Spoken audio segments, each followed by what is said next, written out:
তিনি প্রশ্ন করেছেন, আপনার কাছে আপনি প্রস্তাব দিয়েছেন, কি আছে আপনার কাছে? আমার কাছে এমন একটি আদর্শ আছে, এমন একটি ন্যারেটিভ আছে, এমন একটি নকশা আছে, নকশা বলতে মানচিত্রের নকশা না, এমন একটি ব্যাখ্যা আছে, এমন একটি পথ নির্দেশনা আছে যেটাকে বলে Hedaya, right direction, right guidance, আল্লাহ প্রদত্ত।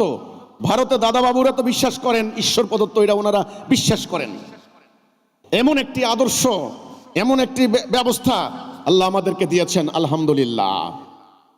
আমরা এই ব্যবস্থা দিয়ে আমরা একটা মুক্ত ডায়ালগ করতে পারি, যেইভাবে সাম্প্রদায়িক বিদ্বেষ দূর হবে, জাতিতে জাতিতে, রাষ্ট্রে রাষ্ট্রে দ্বন্দ্ব সংঘাত দূর হবে, দূরত্ব কমে যাবে, একটা শক্তিশালী দক্ষিণ এশিয়া, সাউথ এশিয়ার একটা শক্তিশালী বলয় তৈরি হবে।